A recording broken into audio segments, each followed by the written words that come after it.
1987 का चुनाव जम्मू कश्मीर के लिए टर्निंग पॉइंट रहा है। इसके बाद से ही घाटी में आतंक की आग लगी। उसे धीरे धीरे रास्ते पर आने में 30 साल से ज़्यादा का समय लग गया है। कश्मीर की घड़ी ने उस समय को बड़े करीब से देखा है। ये रिपोर्ट देखिए।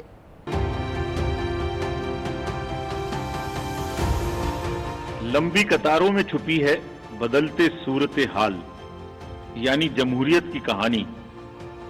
रोशन उम्मीदें अब खुद करेंगी गोया अपनी तकदीर बयानी। जमहूरियत के जश्न में आपकी शिरकत, जमहूरियत के जश्न में आपकी शिरकत, दुनिया देखेगी नापाक इरादों के शिकस्त की कहानी। मुख्य चुनाव आयुक्त ने जो कुछ कहा उसका सच हमें तो पहले से पता है। लाल चौक के घंटाघर के रूप में हमने जम्मू और कश्मीर में तमाम बड़े बदलावों को देखा है।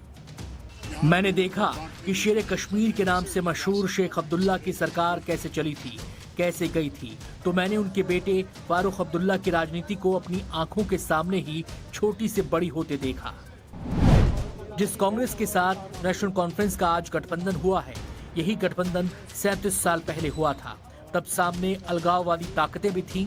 1987 के उस विधानसभा चुनाव में घाटी में इतना खून बहा था कि उसके बाद से घाटी लहूलुहान रहने लगी।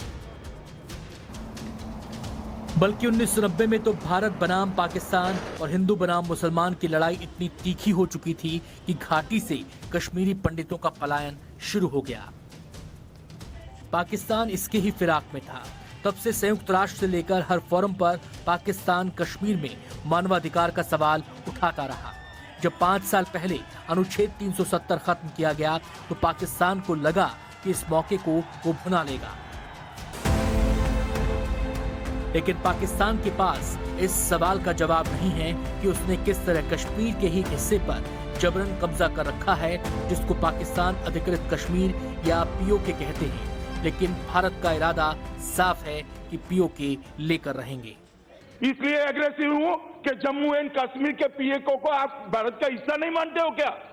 एग्रेसिव ना हो, जान दे देंगे इसके लिए। मैं फिर आपको 1987 में ही ले चलूंगा, जो कश्मीर के लिए टर्निंग पॉइंट साबित हुआ। मेरी आंखों ने देखा कैसे तब से हालात बदल गए। चुनाव नतीजे आने के बाद नेशनल कॉन्फ्रेंस और कांग्रेस की सरकार ने कई नेताओं को जेल में डाल दिया। मोहम्मद यूसुफ शाह, यासीन मलिक और एजाज डार जैसे उम्मीदवार जेलों में डाले गए।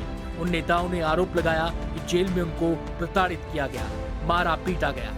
उसी जेल से सलाहुद्दीन के रूप में खूंखार आतंकी निकला, जिसका असली नाम यूसुफ शाह था। यूसुफ शाह को लगता था कि उसको चुनाव में जबरन हराया गया है। उसके बाद हिजबुल मुजाहिदीन बनाकर वो अंतर्राष्ट्रीय स्तर का आतंकवादी बन गया। उसी तरह जेल से रिहा होने के बाद यासीन मलिक भी पहले पाकिस्तान गया और फिर जम्मू और कश्मीर लिबरेशन फ्रंट का प्रमुख बन गया।